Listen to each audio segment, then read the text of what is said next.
All right, welcome everybody. Welcome to this very exciting bonus call in which we're looking at what is the healing secrets, the healing power of this ancient science. The word Ayurveda literally means the science of life, the science of life. And I remember when I first heard that, many of you who've already read the book, Ancient Secrets of the Master Healer. Welcome everybody. Welcome to this very exciting bonus call. I get to hear call myself. That's in exciting. which we're looking at what is the healing. Okay. I'm broadcasting this live on YouTube, so I got to hear a little benefit of hearing myself. And now I'm back with you. So at the beginning of the book, about when I met Dr. Naram, also when I met Alicia, I wasn't interested at all in anything like Ayurveda, but I was very interested in her. And so then I was asking her, what is this thing? She says, Ayurveda, it means the science of life. I was like, wow, that's really interesting. Then I learned more about Dr. Naram, this master healer who takes it even a step beyond into Siddha Veda. And I started learning about this powerful ancient secrets about, wow, in the Western world, we focus so much on remedies when we're sick, when we're ill. And then what I realized is the big strength of this whole ancient science is not about once you get ill, but it's how you avoid getting ill, how you can maintain health and strength and vitality, without having to worry about that. And so those who are wise are on this call right now. Those who are really want to take initiative to become powerful instruments of not just how you can recover once you're ill, but how to avoid getting ill in the first place. And I'm so excited because Lisa Mitchell, who is our guest today. In fact, Lisa, can you unmute yourself? I saw you just pop in here. Hi. Ah, fantastic. So great. Where are you joining us from today? I live in Raleigh, North Carolina. I'm in my dining room in the USA. Great. It's so appropriate that you're in your dining room and you got that beautiful picture behind you. Lisa is the author of this book, Sacred and Delicious. It's so powerful. A modern Ayurvedic cookbook. Lisa knew Dr. Naram, has been close friends with Dr. Smita Naram, has learned from also other people, Deepak Chopra, Vasant Lad, and she's taken the best of what she's learned and turned it into like these amazing recipes. I don't know if you can see some of these beautiful recipes, but you just look at the pictures and your mouth waters.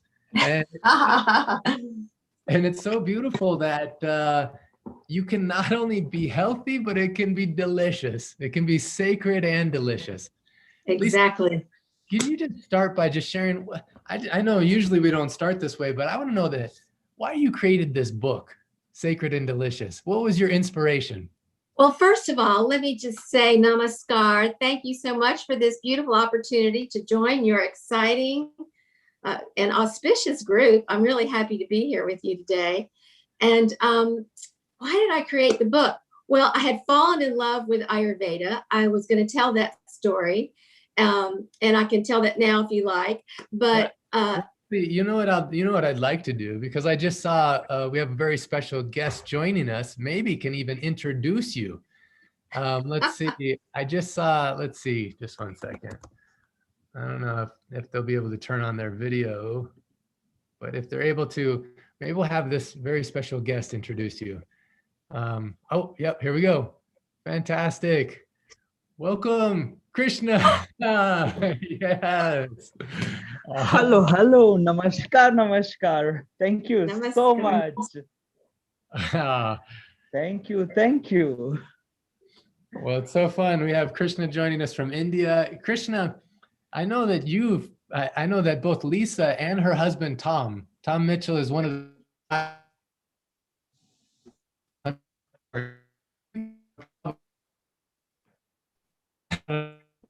Lisa, when did you first meet Dr. Naram, Krishna, and Smita Naram? Well, it was the year 2000. I started learning about Ayurveda a little bit in 1998. I was having a lot of digestive problems. I had frozen shoulders. I had this miraculous recovery just from a week of the kind of panchakarma that's done in the United States, which is only a week long. Traditional panchakarma is 5 weeks long. But they don't offer that kind of panchakarma in the States. It's too expensive, and most people can't only get 2 or 3 weeks of vacation a year. So even after a week's detox, my pain had come down 80%. And I was finally sleeping through the night. I hadn't slept for months, and I was a true believer. And then Tom had not yet met either Pankaj nor Dr. Smita. And we both went to meet him in 2000 because he'd heard about him from some friends who were meditators who were all going to see Pankaj. And we went to have our pulses read. And Tom knew in that moment that he wanted to be at his feet, and he wanted to study with Pankaj and learn pulse with Pankaj. So that was back in 2000. And since that time, Dr. Smita has also been my doctor. She's been my teacher, my mentor. Dr. Smita, I think, is going to join us sometime today also. She knows more about food than anybody I know, and so much of what I know, I learned from Smita. So it's just the reason I created the book was because I first started learning to cook out of a cookbook called Ayurvedic Cooking for Self-Healing. It was all, and it's a marvelous book. It's written by Dr. Lad and his wife, Usha Lad, who is in Pune in New Mexico. And it has a lot of lists with the specifics, qualities of foods, but it was all Indian food. And, you know, I grew up in South Carolina in the United States. I lived in Texas, and then I moved to North Carolina. And and plus I come from a Jewish family. So the food traditions I know are Jewish food and Southern cooking. And I wanted to be able to follow an Ayurvedic diet, but I wanted to be able to eat more familiar food than just, I love Indian food, but I didn't want to eat it every day. And I think that's actually true of most Americans, and maybe true of most Europeans, you know, people who love different cuisines, but, you know, have their own regional cuisine that they still want to eat in a healthy way. So that's why I created Sacred and Delicious, was I wanted to eat the kind of food that I knew, but I wanted to apply the principles of Ayurveda to that kind of cooking. So that's so how it, powerful. Wow. that's how it, So powerful. You know, one of the principles, Dr. Ram. You're going in and out, Clint. I don't know what that's. I can't hear you. Am I breaking up for everyone else? Yes, breaking up for everyone. Yeah. Should be. Yes, you're breaking up. Great. Krishna. The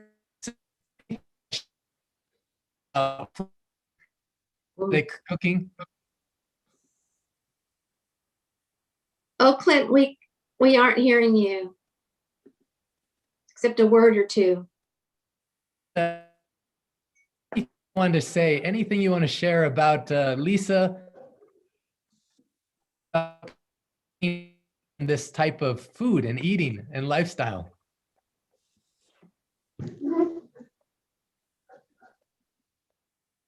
Were you asking Krishna to speak, or?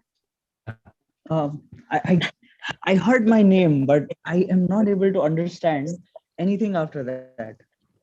Yeah. All right.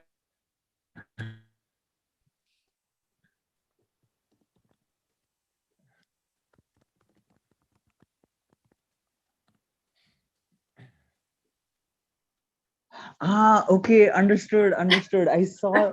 Okay, I get it. Amazing. Wow. Thank you.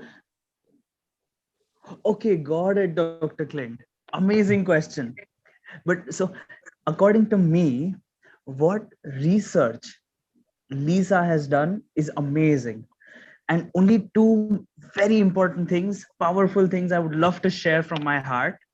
First, and you can write this down. This is some big secret which Papa taught me, Mommy taught me. And they have used it on thousands of people. It has changed their lives. I will just share it with you. The first thing is, I love you all.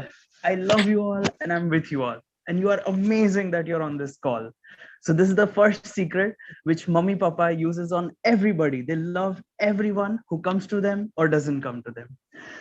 The second secret is It comes from one of the scriptures which Papa and Mummy were translating. And it says, now this one was divided in different chapters and different volumes. So this is one of the chapters, very important chapters, and it is about food. This entire chapter is only on food, and decoding it was becoming a headache sometimes because it's so complicated. Different verses are in different places, and finally we got the key.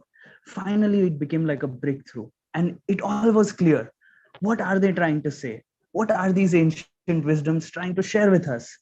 How to eat so suddenly anti-aging happens, how to eat so health challenges don't even touch you, how to eat so that our body, mind, emotions are balanced, happy, pleasant, and we can achieve all our dreams into reality, so that we can get clarity of mind, peace of mind, and vibrant health. So this is one ancient verse I can share with you. That is, it says, Matrashi sarvakalam syanamatra yagneha pravartika matram dravyanyapexanti gurunyapi lagunyapi, which means that food is the quantity of food, quality of food. It, you have to look at it, take care of it in every moment, anywhere you are. The quantity and quality of food are the most important. And there are two types of food. One is heavy and one is light. And then there are many more types. There is moist, there is oily, there is dry, there is different types, but there are heavy and light, two broad categories. And if you understand that, and you understand how hungry you are, or what is your body, mind, emotions going through, and you pair them in the right way, magic happens. What last time I shared with you, Sama Dosha, Sama Agni, Sama Dhatu Malakriya, the balance happens and you are unstoppable. So Papa also taught me this, Mummy also taught me this, and then they said that there are different foods which affect your mind in various manners. What these scriptures are trying to say is that how in today's world we are discovering that we are made out of energy. Many new people are saying this. And then they are also saying that your thoughts change your life. If you think something, it can happen in your life. If you believe something, it can happen in your life. Like this, they have been saying that, and it's very interesting. So what they say is that each food also has what you've been learning in this course, 3 doshas and the 5 mahabhut, the 5 elements. All the foods have these 3 doshas, and they are also having something called sattva, raja, and tama. And sattva, raja, tama is controlling your mind. So having a happy, positive mind, this food actually changes the energy your mind is going on. Different, and having the right combination of food, they have also said, can lead to enlightenment. It's something amazing. But how do you do it? How do you create this kind of food in today's time? Thankfully and luckily, Lisa has rid us all of that trouble. She has made our path easier towards this food, which is a healing food, through her book called Sacred and Delicious. So this was just importance of food.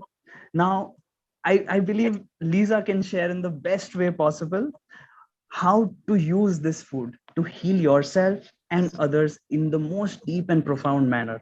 How to feel young with vibrant health, unlimited energy, and peace of mind.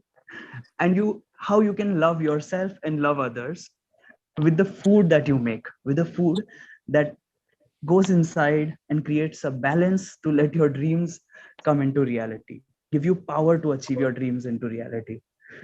So I love you all. Again, the first point is the most important. I love you all no matter what. And I'm so happy to be here. Thank you so much. I will. So if you want, I read some comments saying that, can you please write this verse down?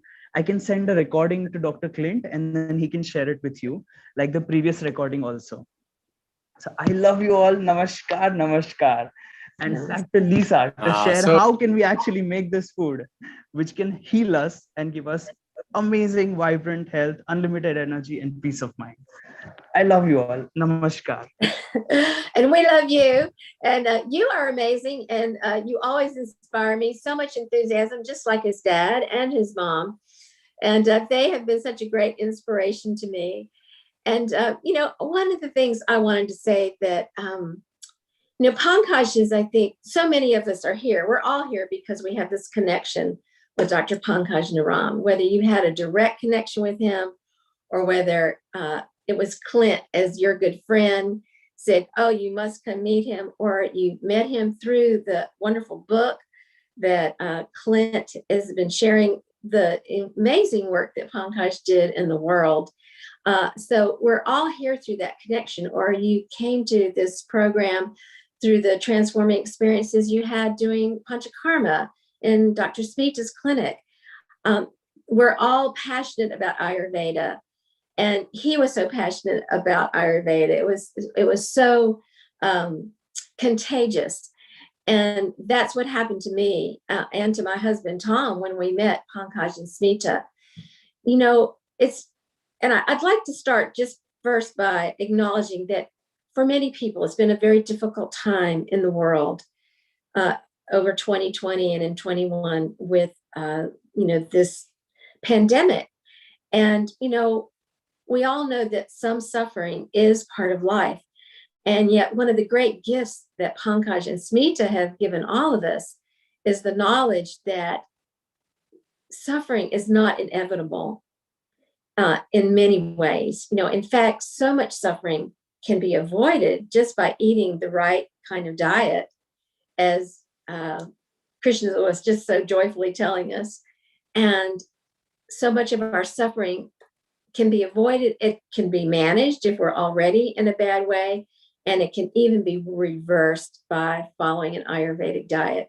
So I'm so high in this diet because it's what changed my life. And, we all have to eat every day. And I know a lot of you are here because you want to transform your own health. And many more of you are also here because you want to take on this work. You want to learn it more deeply, and you want to take Ayurveda and the Siddhaveda knowledge and wisdom into the world to help others. And, not everyone is going to be a pulse master, but everyone in the world has to eat. And so eating in this knowledgeable way, with wisdom, with awareness, is just so critical.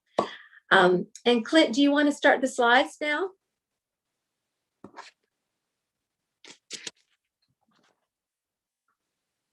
Are you able to share your screen, Lisa? Can you share your screen? I don't have the slides on my screen. Were you expecting me to do that? Yeah, I'm just worried about my connection. Aha.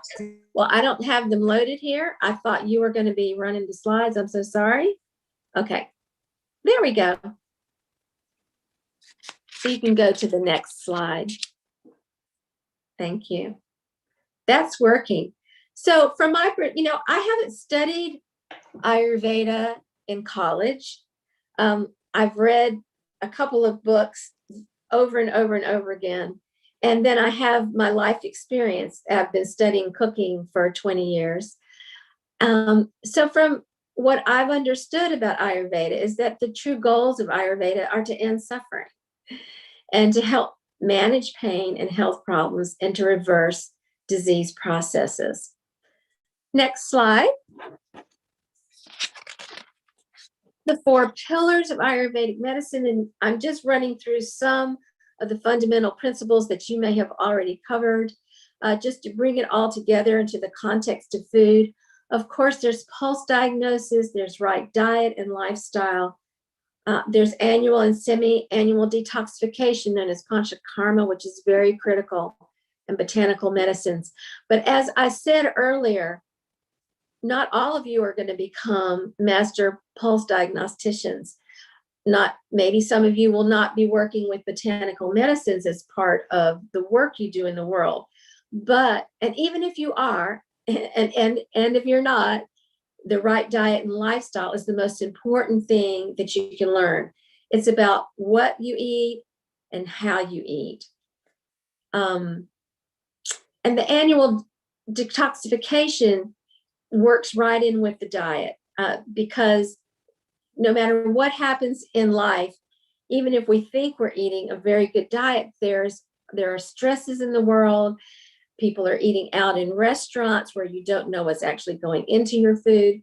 So ultimately, over time and over age, you will build up toxins in the body. And so you'll need to do some detoxification. And the botanical medicines can help keep you in balance. So we'll move to the next slide. So here are some key fundamental principles about food. And this is what Ayurveda has brought to the world, that the body has the innate intelligence to heal, and that the most essential means of doing so is through the ingestion of nurturing food. Now, this is the key point. Food, when used correctly, sustains us and supports healing. When misused, food becomes poison. I'd like to just say that one more time. Food, when used correctly, sustains us. It heals us. But when misused, food becomes poison. Krishna, are you still there? I don't know if Krishna is still there. Yes, but yes, I am. There's a shloka. This is so interesting what you're saying. Yes, yes. Okay, so there's a shloka that Dr. Smita was talking about earlier today. Do you know which one I'm talking about? The first one that she sent to me? Do you want to share that one? Yeah, sure. So this shloka, one moment. Do you have it with you? Because it was something so interesting. Let's see, hang on a second. Okay, I know, I got it. Yeah. Yes, I've got it. She says, it means we're made of what we eat. I'm not sure how to pronounce it. Yeah. Okay. So I forgot to share one interesting thing. This is so cool. So just before starting this call, just before getting my phone out of my pocket, Mom said that, Krishna, you're going to go on this call. Just share with everyone how incredible the food that Lisa makes is, and that how much I miss eating her food when I'm back in India. And I said, Mommy, but you're back in India and people who you have trained how to cook, they make this. She said, no, but that she makes with her heart, and she does something. It's magic. So this is going to be really helpful for everybody who's going to attend. So I wanted to share this with each and every one of you, that Lisa really has done very deep, thorough research on food, the principles of food, the secrets of food, and how to make your food healing every day. Just regular, delicious food, how to make it sacred and healing, sacred and delicious. So this shloka says, Deepo bhakshayate jnant. It's a very interesting analogy. It's a simile, it's a metaphor. It is showing that what you eat is what you become. So even if you're doing lots of charity, you pray for the good of the world, you pray for the good of your family members, you help others, you do everything in your power that is selfless and that is all good for others, this will give a lot of good karma. But what about your body? What about different parts of your mind? Also, what you do for yourself matters. And the first step, how you can do something for yourself, that helps you in a way that you can do more for others. Even more for others, for all those you love, more for the world, more for a better future.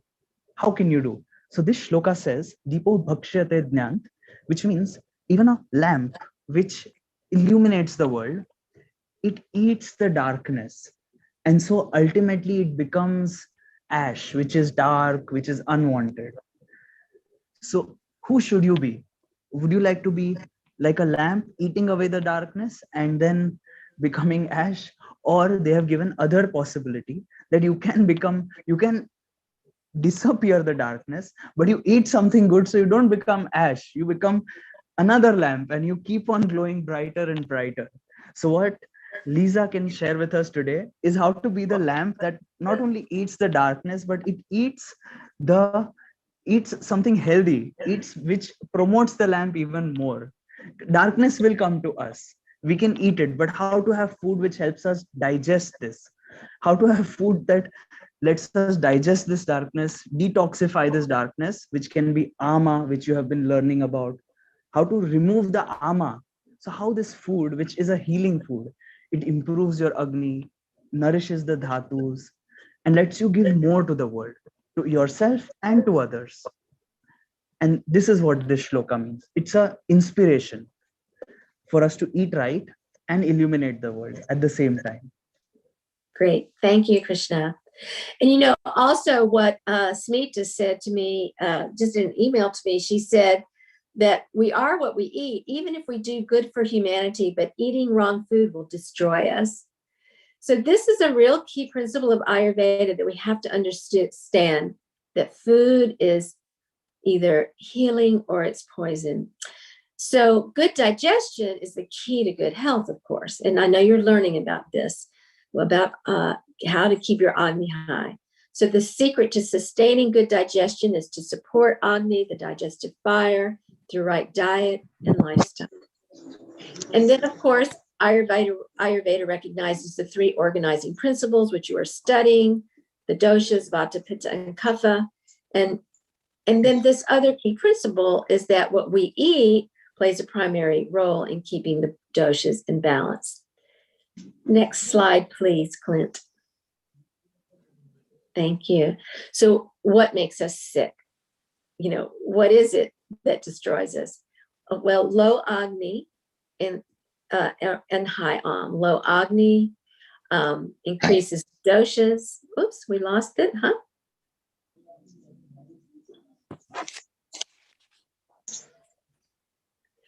I'll just keep going.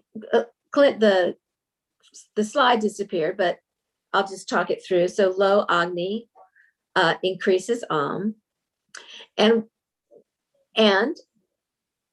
high increases Am and increases the doshas. There you go. There you go. Low Agni increases the doshas. And what else makes us sick besides low Agni, which causes the high Am? The other thing that makes us sick is too much food. I have this great quote from one of the wonderful saints of the 20th century from India, Swami Muktananda. He said that the two main causes of illness are too much food and too many thoughts. Don't you love that? Two main causes of illness are too much food and too many thoughts.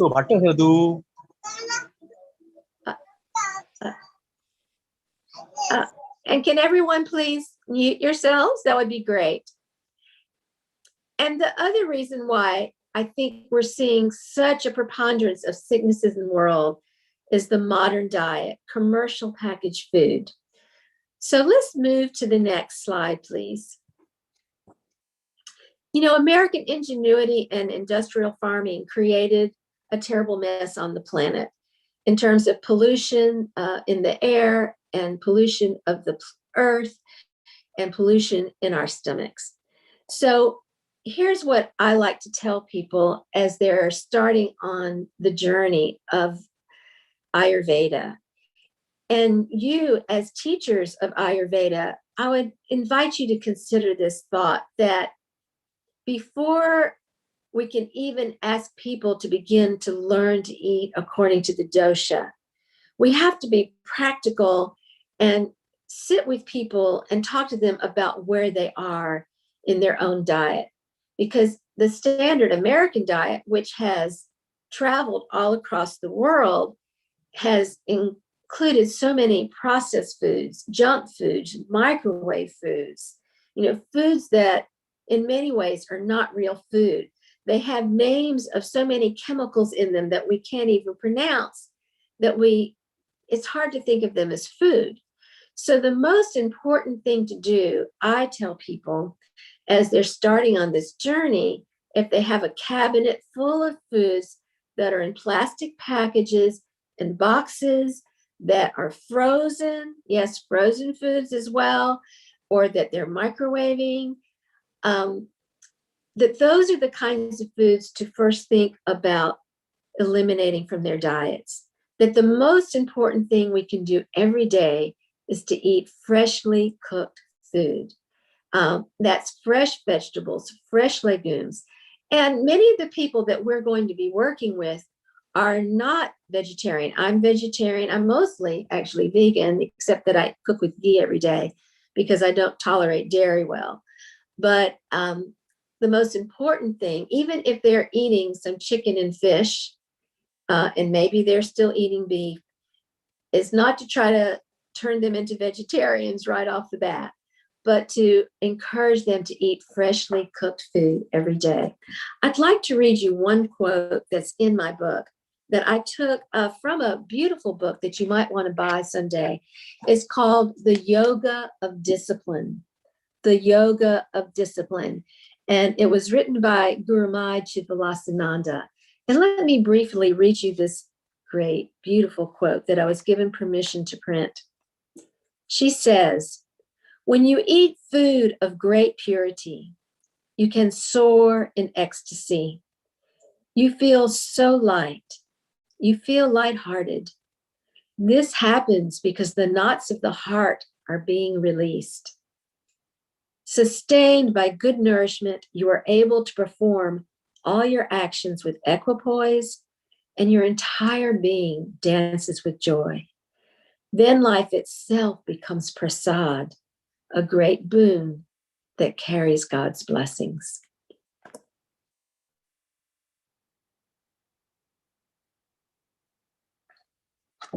So it's just giving you a moment to be able to digest that.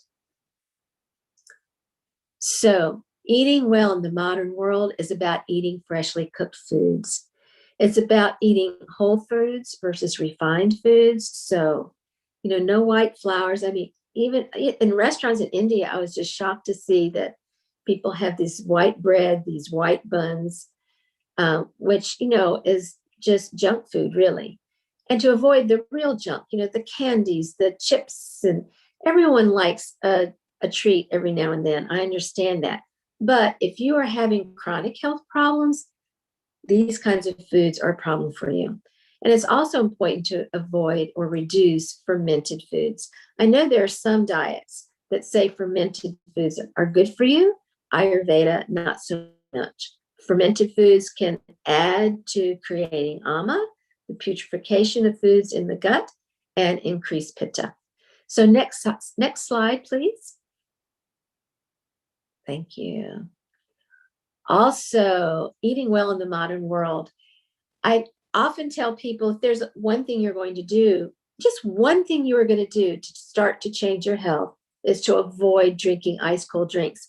I don't know about everywhere else in the world, but in the United States, people love their iced tea and so on, and their iced water. And of course, the ice cold water dampens the agni. It kills the agni, that hot digestive fire in the gut, which means that you're not going to be able to digest your food, which means it's going to turn to ama. And of course, cold foods also increase vata and increase kapha. So that's a real important key, and something that's real easy for people to learn. They may resist it, but if they're not ready to change their diet, just give them this one tip and they'll begin to see some difference in their digestion. Now, if you have real sensitive digestion, it's good to avoid combining fruit with other types of food, to not eat them at the same time, because they start to digest at different speeds. The fruit digests faster, and this starts to cause fermentation in the gut, which leads to ama. Another very important thing in modern world is to determine food sensitivities and avoid these foods. So many people now are truly sensitive to gluten. In fact, I've heard Dr. Smita say in her clinics that she's noticed over the last decade, especially, that people coming in who are eating gluten, that they are having so many chronic health problems. Just by giving up gluten as one item in terms of an example of a food sensitivity can really change the course of your health.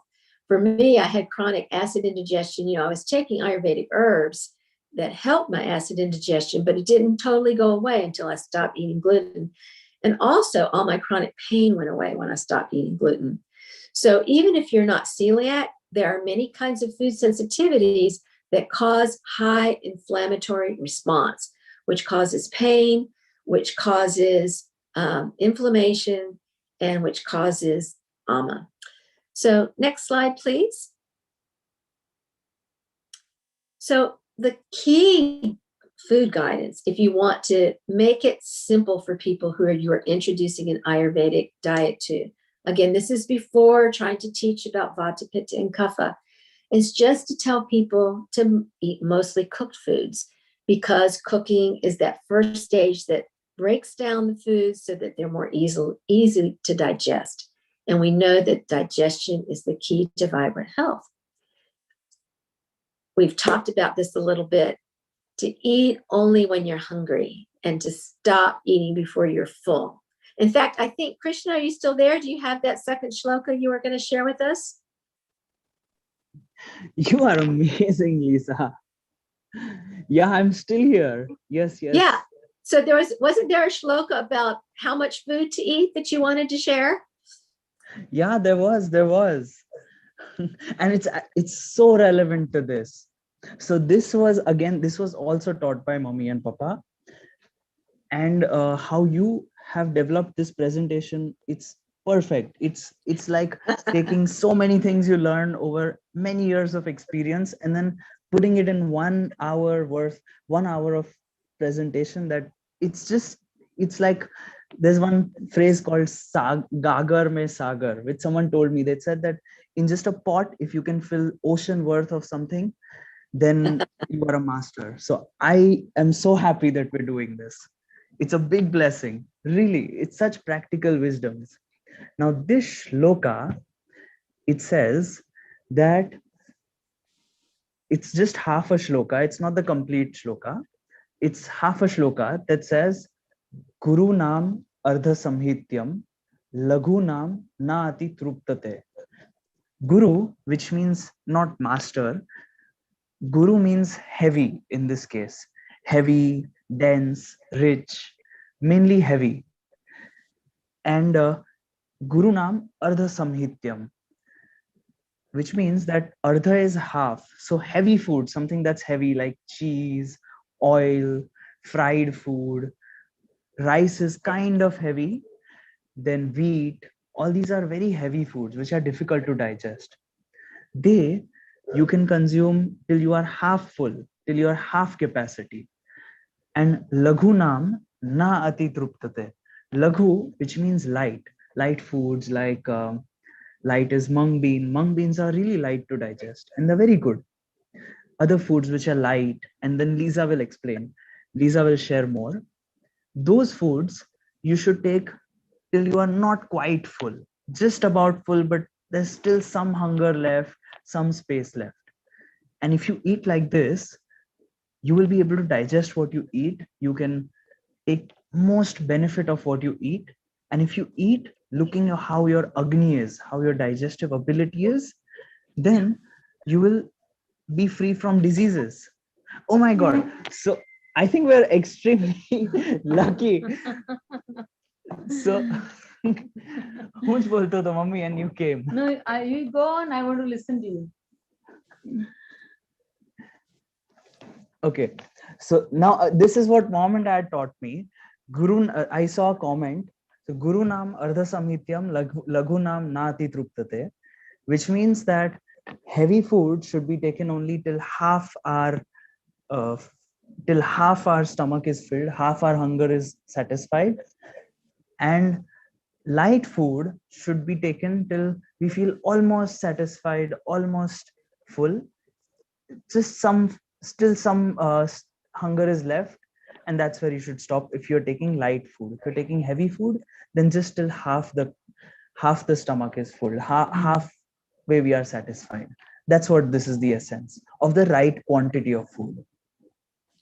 Thank you, Krishna, and welcome to Vajraspitanaram.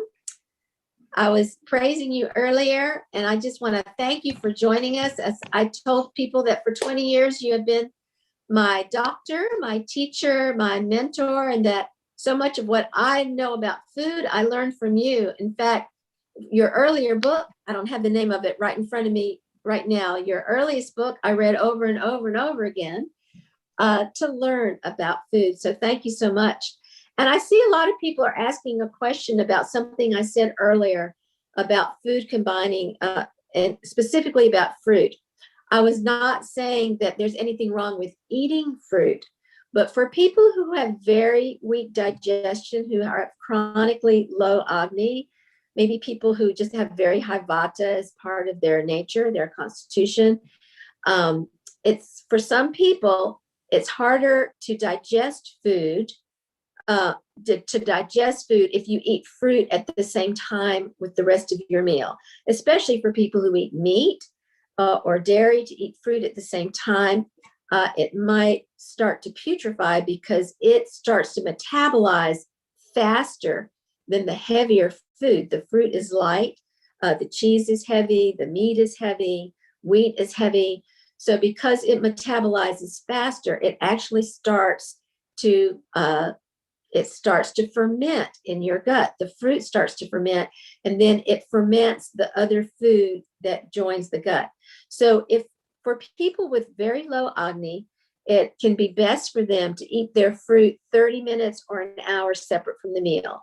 So maybe if you need, or as during the day, if you need to have a snack, instead of snacking on chips or something heavy like nuts, then snack on fruit at that time and just eat fruit in abundance, and you'll be able to digest it better. So just back to this key Ayurvedic food guidance. And again, Smita also just walked into the room, and to anybody else who just walked into the event, I'm coming at this guidance from how do we talk to someone about Ayurveda who's new to Ayurveda, who's ready to make some changes, but is not sure that they, bought the whole thing, and they haven't learned yet or understood yet how to eat according to their dosha. So we're saying if you learn to do these several steps, then you're going to already take some very important positive steps toward improving your health, increasing your Agni, and making sure that you have less Ama that you're creating with your daily meals. So that's cooked foods, to eat only when you're hungry, when your Agni's high, as Krishna was explaining, to stop eating before you're full. And then in general, to enjoy all foods. You can enjoy most foods in moderation, except we should avoid inflammatory foods. And we'll talk about that in just a minute. One other thing I think is really important. It's very important to eat your last meal early enough in the evening before you sleep to have good digestion. Ideally, if we were going to follow a yogic kind of life, we would eat by 6 or 6:30 p.m. when the sun is going down.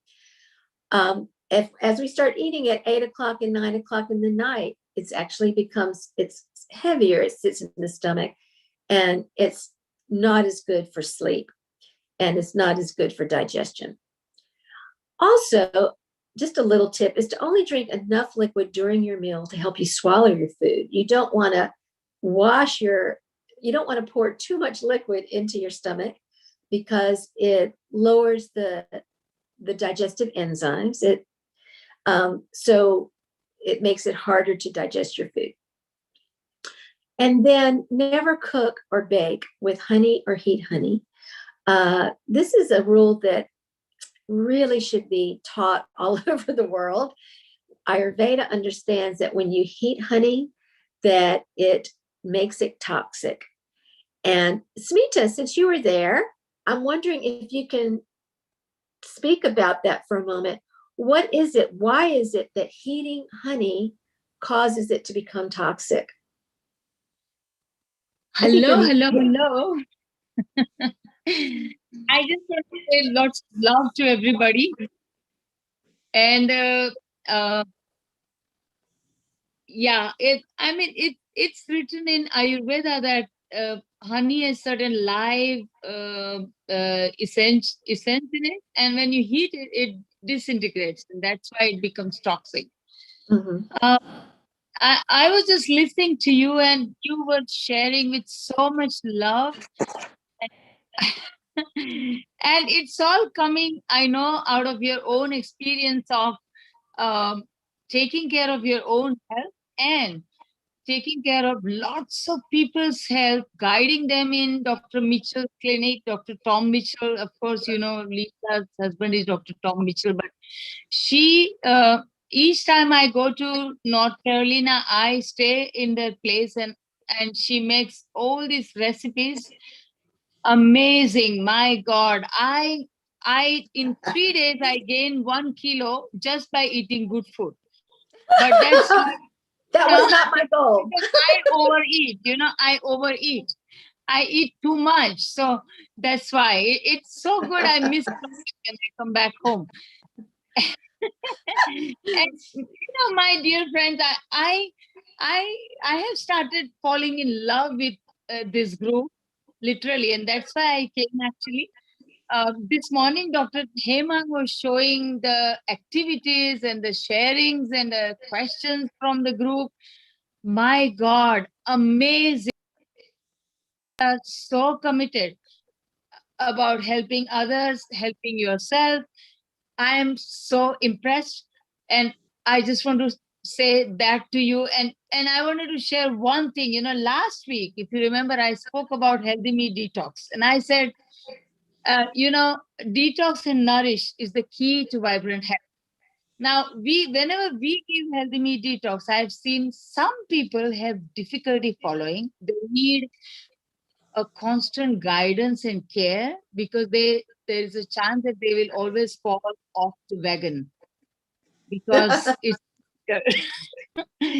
so I just wanted to recommend if anybody thinks that they need that kind of a support, Dr. Mitchell is actually, along with Lisa, they are launching actually the same program, but a lot of care and love from both of them, regularly monitoring. It's known as Delicious Detox.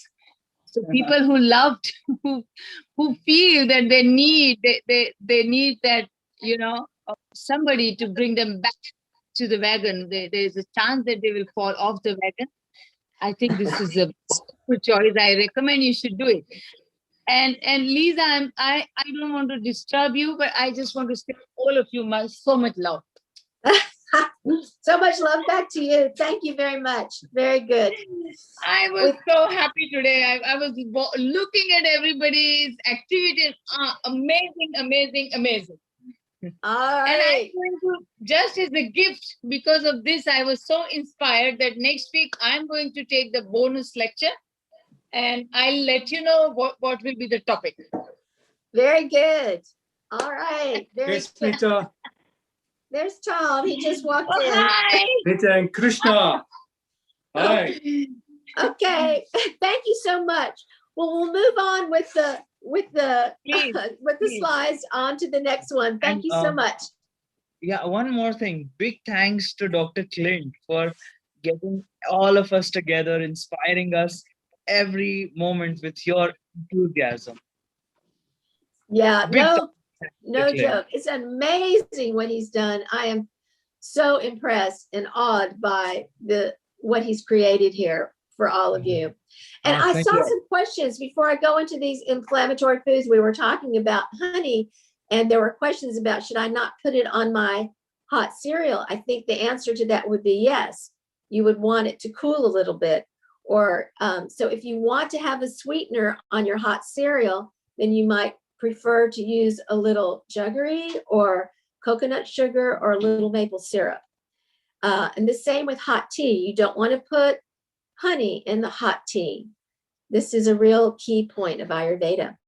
So most inflammatory foods, there are lots of inflammatory foods, but we're going to start with the big problems right now in Western world with, the Western diet that's even moved over to India.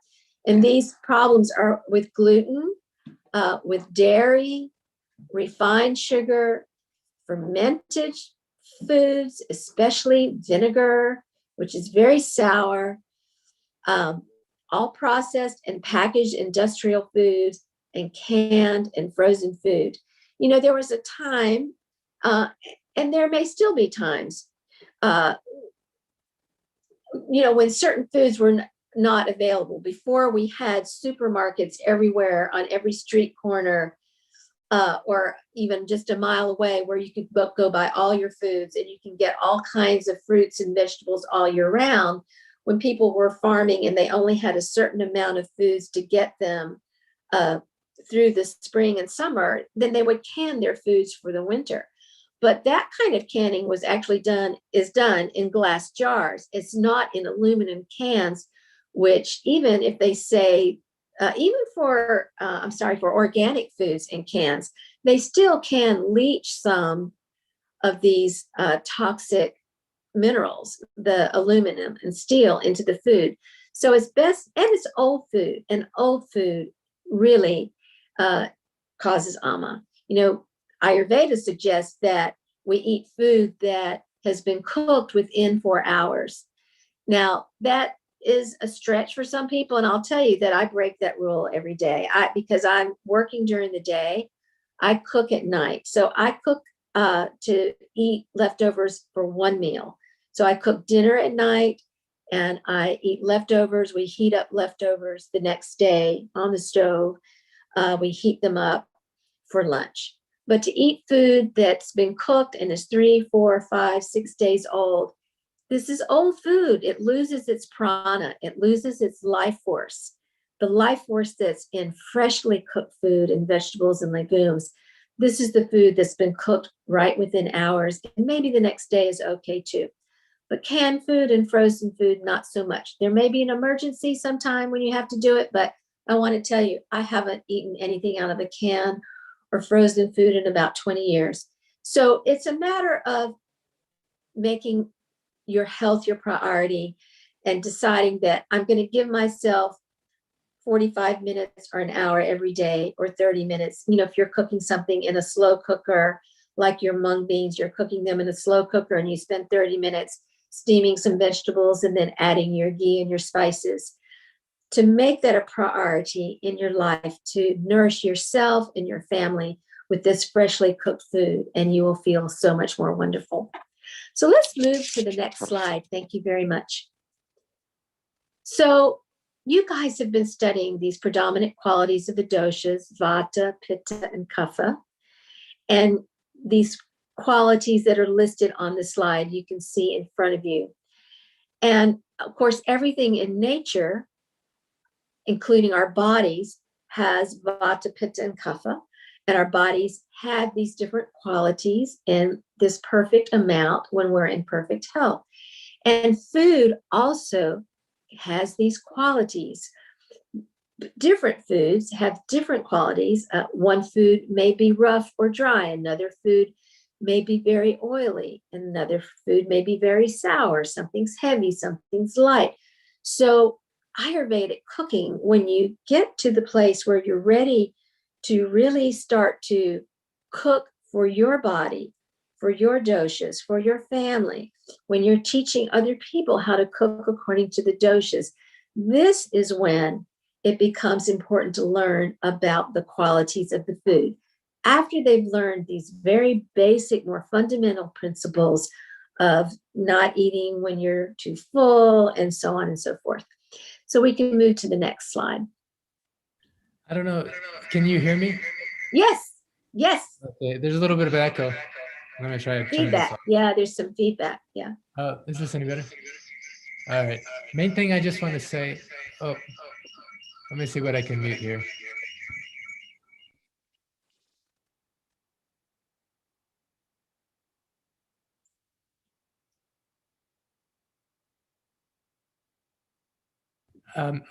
I'll just leave a comment. Okay, sorry, Clint. And do we need to end right at an hour? I've kind of lost track of time with all these wonderful additions. Okay, thanks. So if you can go to the next slide, that'll be great. So I like to call this the alchemy and joy of cooking, is to understand how to create balance in a particular meal or in a particular dish. And these principles are that like increases like and opposites create balance. So food and spices with similar qualities as a dosha will increase that dosha. So for instance, cold is a quality of vata and kapha, and icy drinks will increase vata and kapha, right? Foods or spices with opposite qualities will help balance that dosha. So just as an example, vata is very dry and very cold. So you want to stay hydrated with warm water because vata is dry. You want to add extra ghee to your food. Or if you're eating crackers or if you're eating a piece of toast, you want to put some nice slathered ghee or oil on that because it's dry and crisp. So when I said that we can eat all food in moderation, what I mean is that as you learn this alchemy of cooking, of using spices and other foods to balance the qualities of a dish or of a meal, then you can eat most everything in moderation. Let me give you another example. So for instance, cruciferous vegetables, broccoli and cauliflower, Brussels sprouts, these can be very hard to digest. They're very vata aggravating. And they're cooling and they're light. But if you cook them with a good amount of ghee, or if you prefer to use an oil like an olive oil or a coconut oil, and if you use warming spices like ginger, which is really great for digestion, and garlic, which is really great for digestion, all of a sudden it's easier to eat that food, that broccoli, that cauliflower. But if you have vata problems, would you want to eat broccoli and cauliflower every day? No, I don't think so, because then you'll start to get gas. But if you eat it once a week, then it's perfect for you. So can we move to the next slide, Clint? Thank you. So qualities of food substances. When we talk about the qualities of food, we're talking about rasa, the taste. We're talking about virya.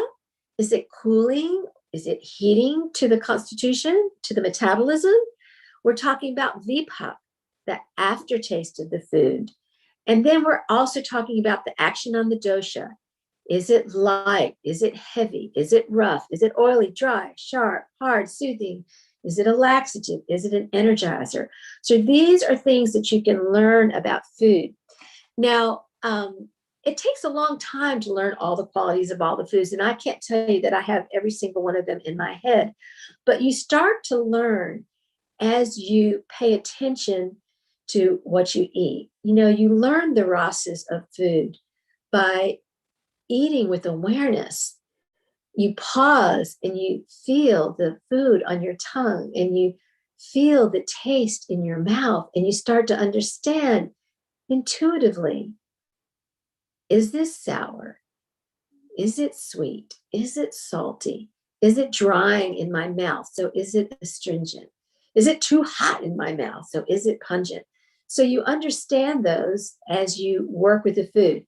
Now there are books with lists, and very excellent books. Actually, was written by Dr. Lad and his wife, Dr. Usha Lad, and his wife Usha Lad, and it's one of the lists that I studied because I was trying to learn the qualities of food. And it'll tell you the rasa, the virya, the vipak of every single food and its action.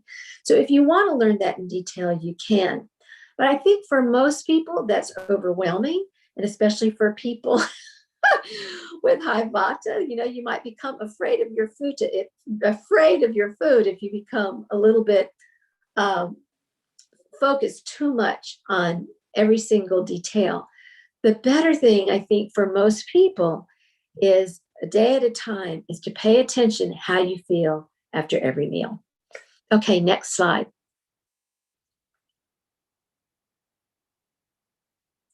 These are the 6 tastes Ayurveda talks about: sweet, sour, salty, pungent, bitter, and astringent.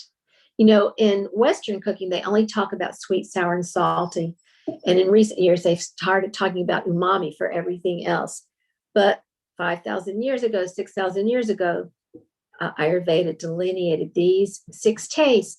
And I've given examples of the obvious things that are sweet: sugar, dates, figs, melons, papaya, and so on.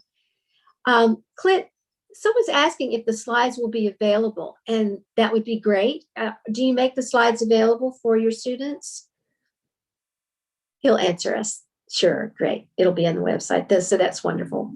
So you'll be able to study some of these food examples and begin to incorporate thinking about the 6 tastes, because the ideal meal will have 6 tastes in every single meal. So that takes us to our next slide, please.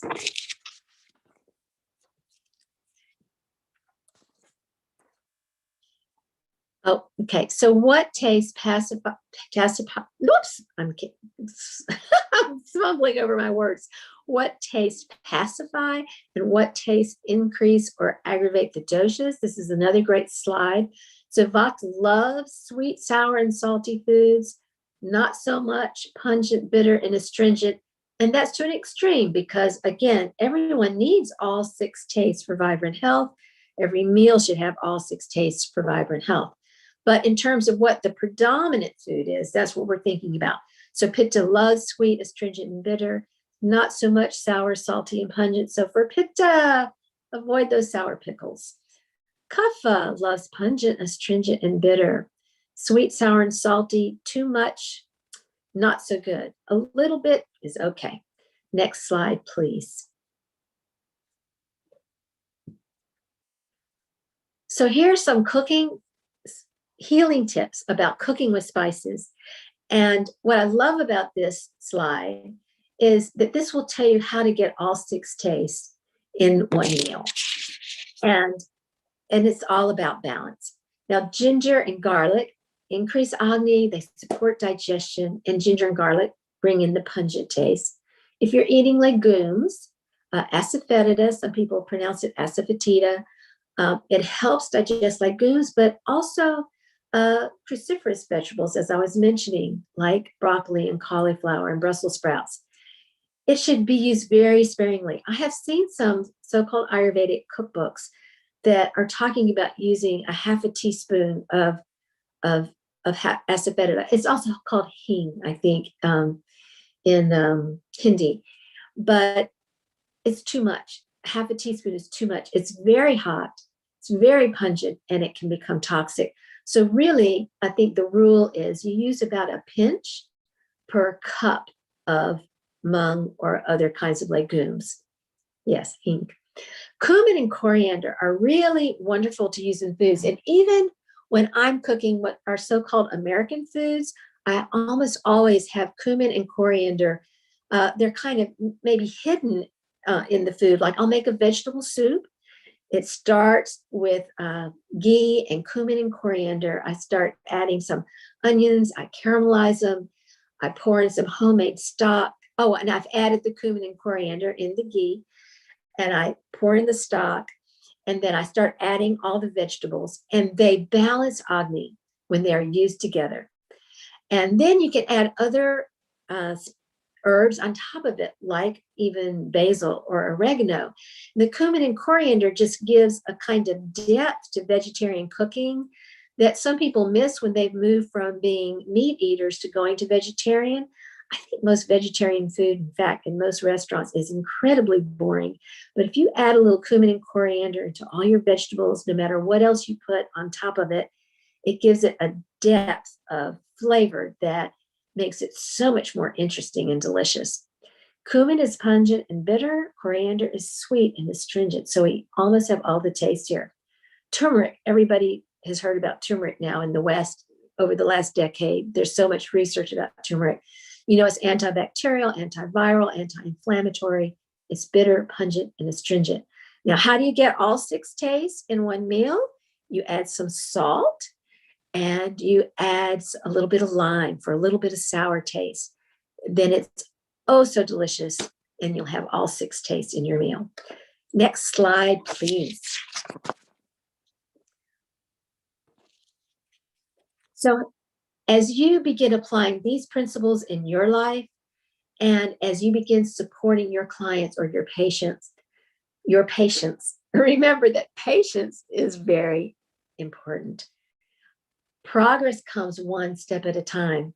You know, I've changed my diet dramatically from what I was eating 25 years ago, but I didn't do it all in one day, 1 month, or even 1 year. I was learning as I was experiencing the process.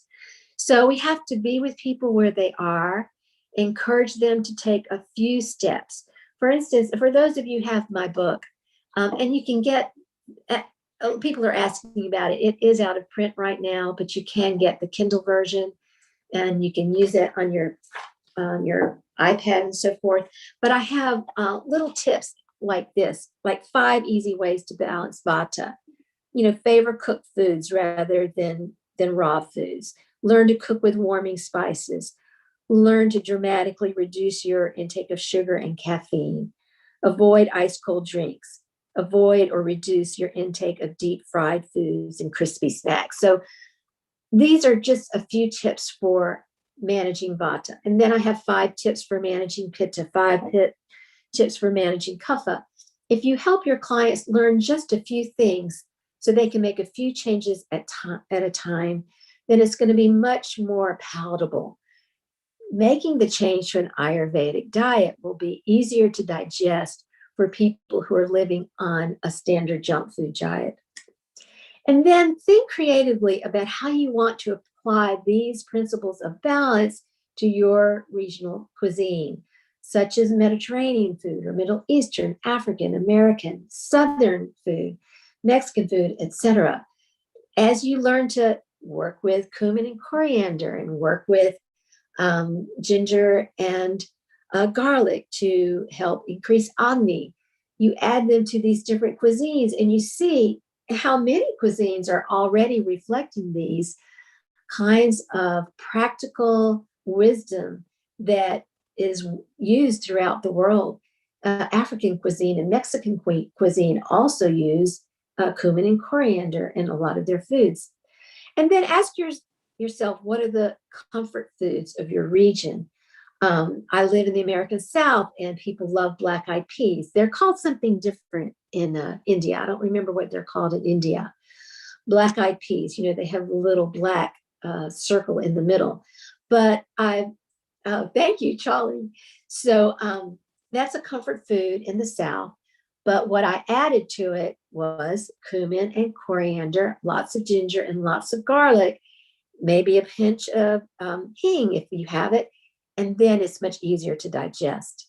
So how can you adapt your cuisine to fit the regional flavors? And how can you adapt it using the Ayurvedic principles? Someone's asking again, what is the title of the cookbook? It's Sacred and Delicious, a Modern Ayurvedic Cookbook. Next slide, please. This is the last slide. And I'm sorry I've gone over, but for those of you who can stay, this is so important.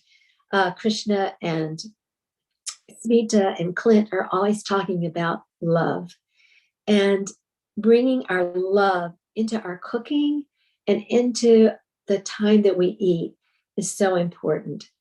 Food is sacred. And in fact, the scriptures of India say that food is God.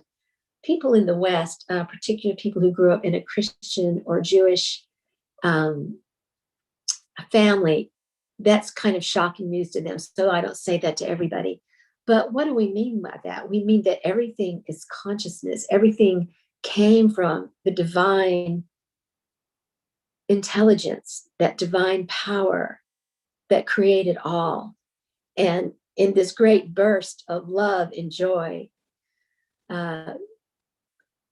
Shiva manifested all of these different forms, the varied forms in the universe. And all of us are part of that creation. All of us are part of God. And all of food, everything in the world is part of God. And so food is sacred. Food is also sacred because we must have food to live. And delicious food, healthy food is what makes our lives more beneficial, because only when we are feeling well, only when we have the greatest vitality, only when we are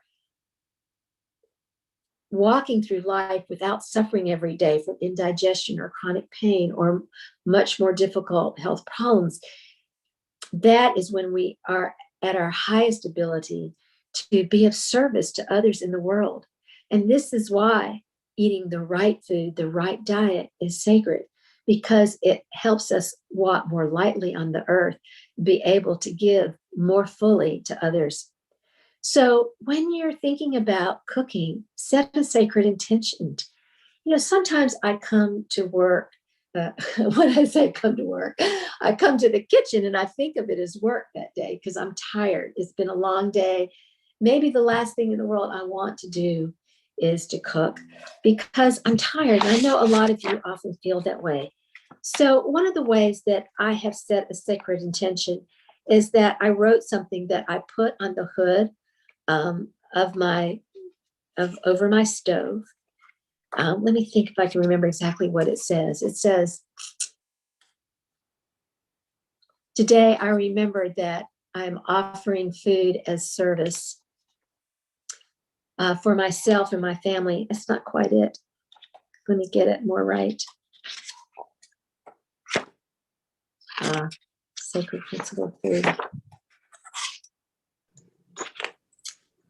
There we go. I embrace my dharma of cooking as an act of selfless service and self-love. This one I always remember. Oh Lord, please come cook with me today that I may experience your delight in all actions. So if you set a sacred intention, remembering that I'm here to nourish my family. If you live alone, I'm here to nourish myself so that I can be of service in the world. That is part of setting your sacred intention. And you can remember cooking as spiritual practice. I think we all get busy in our thoughts while we're cooking, and this is human nature. But we can also make cooking a spiritual practice to bring ourselves back to the present moment, to stay focused on the beautiful food in front of us. I often play sacred chants while I'm cooking to bring that very high vibration into myself and into the food. Or if you don't like sacred chants, if that's not your thing, play beautiful modern music, love songs that bring your spirit very high. And one more thing about cooking a spiritual practice, sometimes I find that I might have a negative thought. So in that moment, I step back from the thought. I'm still chopping carrots, I'm chopping celery, I'm chopping whatever I'm chopping, but I had this negative thought. Maybe I'm judging someone or maybe I'm judging myself. And I just thought, oh, I'm doing that. Bring my awareness to my thought. And I say, let me reframe that. How can I think about this differently? Put it in a higher place. So even then, you are doing spiritual practice while you're cooking. I think you all have experienced the power of prayer and blessing. But if in your busyness in your life, you forget to do this, let me just invite you to remember this. Because as we just stop to pause, take in a deep breath, look at your food, remember how amazing it is, and offer your blessing to it. It will also give its blessing back to you. Let me tell you a very quick story. When I came up with the name of this book, Sacred and Delicious, it actually floated into my consciousness. It was a gift from the divine. It was a download. And I went, wow, Sacred and Delicious, perfect name for this wonderful book about Ayurveda. So over the next couple of years, as I was writing the book, I started this contemplation. Well, what is sacred about food? How is it sacred? And so I actually began to pray about it. And I began to ask, how is food sacred? Please give me an experience so that I really understand how food is sacred. And one day I wasn't thinking about that prayer, but I sat down in front of a salad.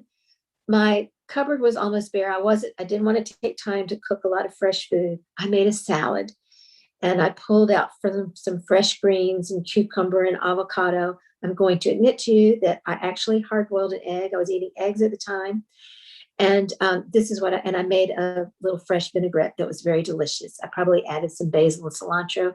I sat down, I gazed at the food, and I just paused and looked at it for a moment.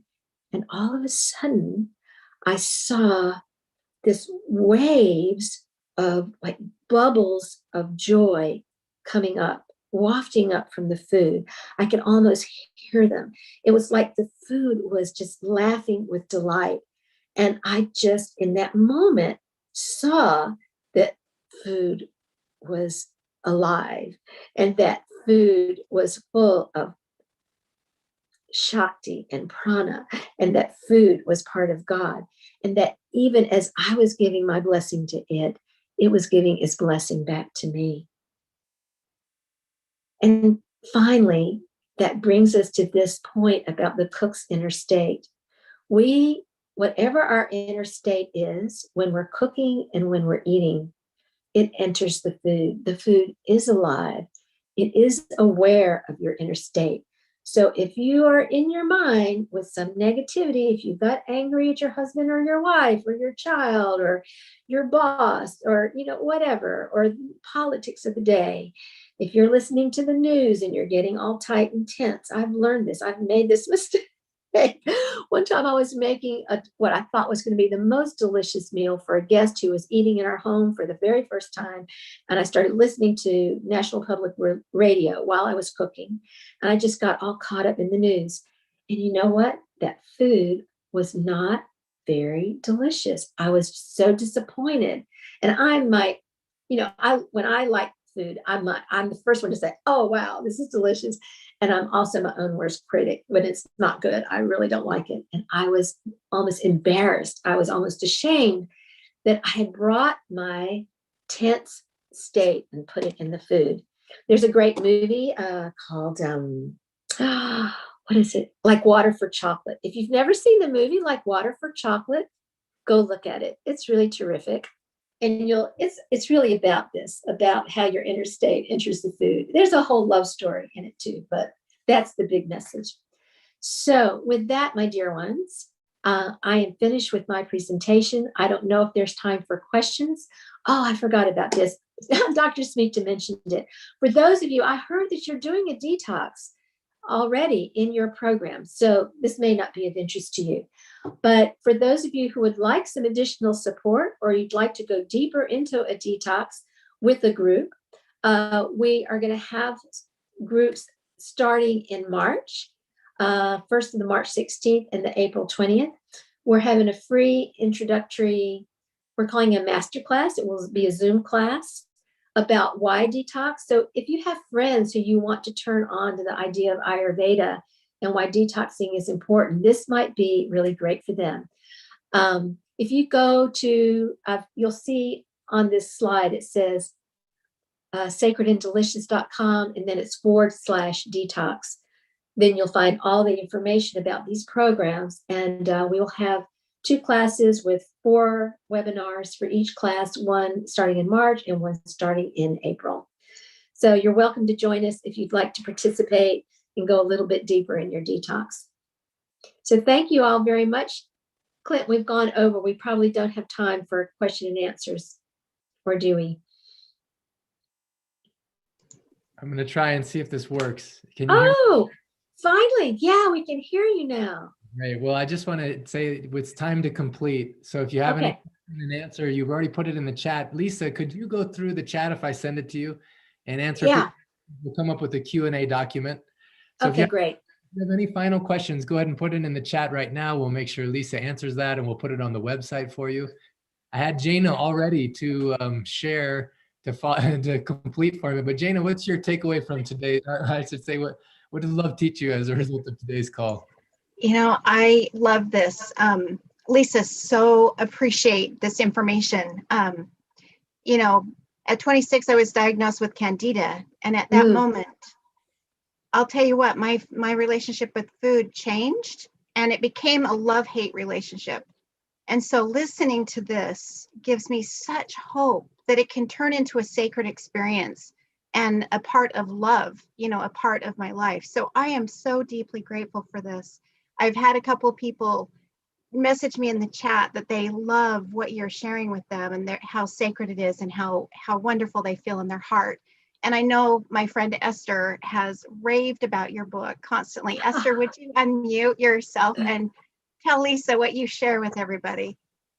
Hi, Lisa. You Hi, probably Esther. remember, but when I came back from Ayush Shakti last March, I emailed you that your book was the first book I bought to learn to make mung soup. And when I was using your recipe, I saw above that the recipe came from Ayush Shakti and Dr. Smith. Yeah, it's So I Dr. had Smita. emailed you and you were so gracious. So I've used it ever since, the cookbook. I love it. I love the recipes. And I thank you. And I've recommended it to so many people since then. So I appreciate it. Thank you. And she has recommended it to everybody multiple times on many calls that I've been on. So we so appreciate you, Lisa. Thank you so much. Looking forward to your detox. I just also want to say thank you to Krishna and Dr. Smita for being on the call. Oh my gosh, it's always such a pleasure when they can jump on. So Yes. looking forward to the Sunday call and also the bonus call this week as well. So Clint, was there Thank something you, else you y'all. wanted to share?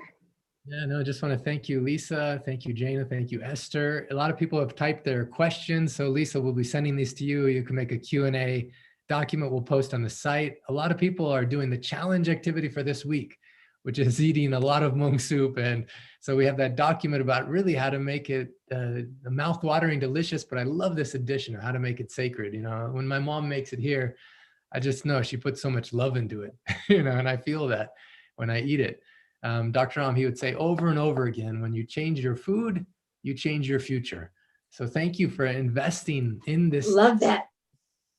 Yeah, thank you for investing. Thank you, Lisa, for joining us. Thank you, everyone, for investing your time and being here with us for yourself, not only for yourself, but for those you love. As you change your life, you change all those around you. As you change your life, you change the world. I love you and I'm with you. Looking forward to seeing you on Saturday's training call. We're going to go deeper into diet. Dr. Moksha from Berlin is going to go into some additional principles of diet. And you'll notice we're teaching the same things over and over again in different ways from different perspectives, so it can hit you different ways, different times. The first time you hear it may feel a little overwhelming. Second time, it's a little more familiar. Third time, you're like, I can do this, you know?